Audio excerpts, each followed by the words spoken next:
All right, listeners, ready for a deep dive into a global career path? Today, we're talking all things import-export specialists. Music to my ears. Specifically, we're zeroing in on those dealing with office machinery and equipment. So think high-tech printers, those ergonomic chairs everyone's after, the good stuff that keeps an office humming. Ah, the unsung heroes of the modern office indeed.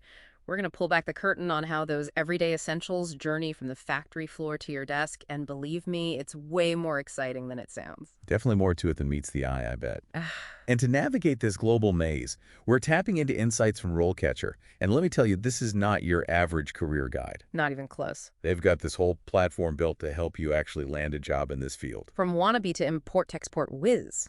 Exactly. But before we get ahead of ourselves, let's set the scene. Imagine a shipment of cutting-edge 3D printers making its way from a tech hub in Germany, say, to a bustling tech company right here in the U.S. A classic import scenario. Now, most people picture a straight shot across the ocean, right? But in reality, it's more like a meticulously choreographed ballet with a million moving parts. Okay, color me intrigued. Walk me through it. So our import-export specialist, let's call her Sarah. She's like the conductor of this whole operation. She's got to make sure those printers are classified correctly for custom, all the paperwork is perfectly in order. And we're talking a symphony of documents here, commercial invoices, packing, lists, those all-important bills of lading that are basically like a passport for the goods. Hold on, bills of lading. Now you're just using fancy words. For those of us who don't speak fluent shipping, what exactly are we talking about here? Great question. Think of it like this. It's a legally binding document between the shipper of the goods and the carrier. It's proof of receipt, outlines the terms of transport, and acts as a document of title. Without it, your printers are going nowhere fast. Make sense? Got to keep everything legit and above board. So Sarah's got the paperwork mountain conquered. What's next on her to-do list? Logistics, Yeah. logistics. Sarah's coordinating with freight forwarders to secure that precious cargo space, maybe on a container ship making its way across the Atlantic. She's negotiating rates, comparing shipping times, and let me tell you, this isn't just about snagging the cheapest deal. Right, because time is money, Yeah. especially in the fast-paced tech world. Yeah.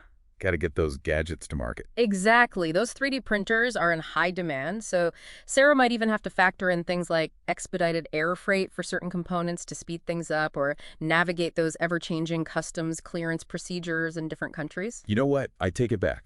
This is way more exciting than it sounded at first. So it's not just about knowing which forms to fill out. It's a whirlwind of juggling deadlines, crunching numbers, and making sure everything runs like a well-oiled machine, literally. You hit the nail on the head, and here's where it gets even more interesting. Remember, Sarah isn't just hunched over paperwork and logistics software all day. Oh, right, the human element. Gotta love a good dose of people skills. Absolutely. She's the communication hub, the go-to person for everyone involved. I bet that means navigating different cultures' time zones, and probably a healthy dose of problem solving when things inevitably hit a snag. You're on a roll.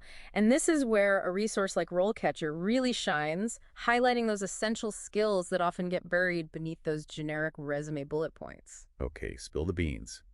What are some of those under-the-radar skills that don't always make the cut on those job descriptions? So we've got Sarah, our import-export extraordinaire, juggling those logistics like a pro, and mastering the art of cross-cultural communication. But what about those hidden talents?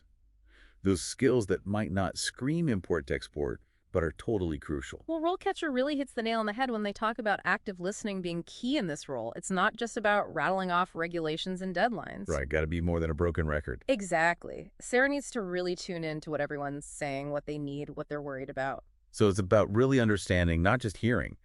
I imagine that's even more crucial when you're dealing with people from all different walks of life, different cultures, you name it. You got it. A supplier in Germany might communicate in a totally different way than a client here in the US. Sarah needs to be able to roll with the punches, adapt her style, build that trust even with those cultural differences. Like a cultural chameleon, blending in, building bridges wherever she goes. That actually reminds me of something else. RoleCatcher highlighted the whole problem solver on the fly thing. They had this great example. Let me see if I can recall it. Oh, they got tons of case studies.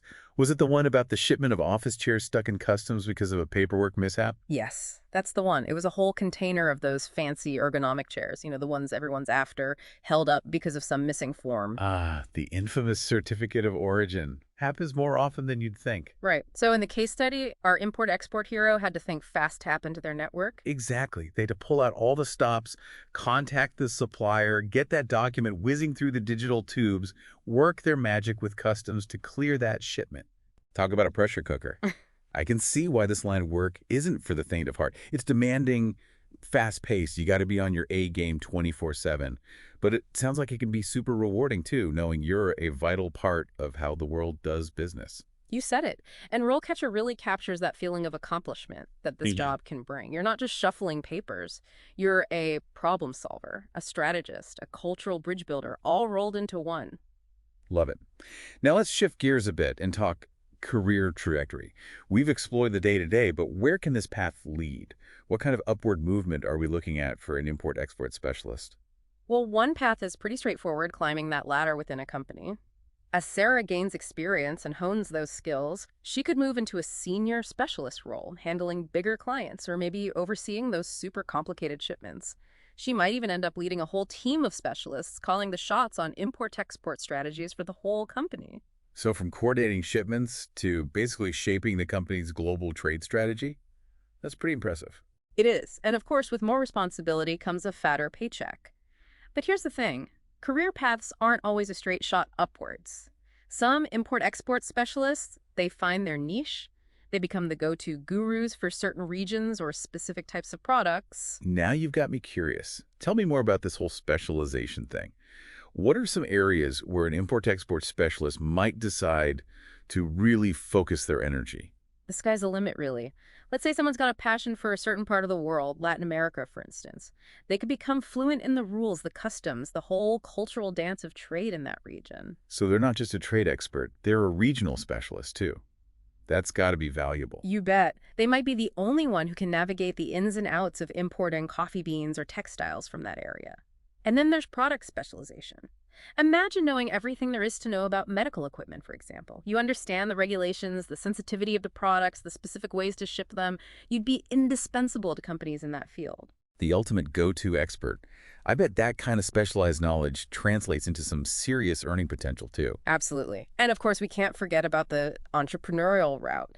Some import-export specialists, after years in the game with a network of contacts around the world, they decide to take the plunge and start their own businesses. Now we're talking. Calling the shots, being your own boss, and potentially reaping even bigger rewards. What does that look like in the import-export world? So we've got seasoned pros climbing the corporate ladder, niche experts carving out their own territory, and then there are those brave souls taking the entrepreneurial plunge. What's that look like in the import-export world when you're the one calling the shots? All right, picture this, Sarah, our import-export superstar, after years of orchestrating shipments for someone else. She decides she's ready to be her own boss. She's got the knowledge, the experience. She's built up this network of contacts, suppliers, customs brokers. She's even got a freight forwarder on speed dial. She's got that Rolodex working overtime. But let's be real, going from expert employee to business owner, that's a whole different ballgame. What are some of the hurdles someone like Sarah might face when they're first starting out? It's not for the faint of heart, that's for sure. First things first, she needs clients. That means putting herself out there, marketing her services, maybe finding a niche, a certain product or region that helps her stand out from the crowd. And then there's the whole money side of things, figuring out loans, managing cash flow, especially in those early days when every penny counts. It's like a whole other layer of skills on top of the already demanding import-export world. But let's say Sarah's got that entrepreneurial spirit. She's got a few clients lined up. What does her day-to-day look like now as the head honcho? It's a balancing act, even more so than working for a big company. Imagine Sarah's now handling every step of the process for her clients. Negotiating prices with suppliers, making sure those all-important certificates of origin are in order, tracking shipments, dealing with any hiccups along the way. She's wearing a lot of hats. She's become the one-stop shop for all things import-export for her clients. Talk about a multitasker. Exactly. And because she's put in the time, she's built those strong relationships, she's got a network she can rely on. She's not just an import-export specialist anymore. She's a problem solver, a negotiator, a risk manager. She's a true entrepreneur in the global marketplace. This has been such an eye-opening look into this field. We've gone from decoding bills of lading to picturing someone launching their own import-to-export empire. It's amazing how much ground we've covered. And this is just the tip of the iceberg. This field is constantly evolving. Speaking of the future, any parting thoughts on the trends shaping the world of import-to-export? What should aspiring professionals be prepared for as they embark on this career path? Technology is the big one, no doubt about it. Automation, AI, blockchain, it's already changing the game. The import-export specialists of tomorrow, they need to be tech savvy. They need to know how to use these tools to make things faster, more efficient, and more transparent. So it's not just knowing the rules and regulations anymore. It's about speaking the language of logistics, software, and data analytics. Exactly. And we can't forget about the sustainability factor. People are more aware than ever about the impact of their choices, the products they buy. Import-export specialists need to be up on sustainable sourcing, eco-friendly packaging, carbon-neutral shipping. It's all connected. So it's not just about moving goods quickly and efficiently anymore. It's about doing it ethically, responsibly. It's like this career path is right at the intersection of global trade and global responsibility. Pretty powerful when you think about it. Couldn't have said it better myself.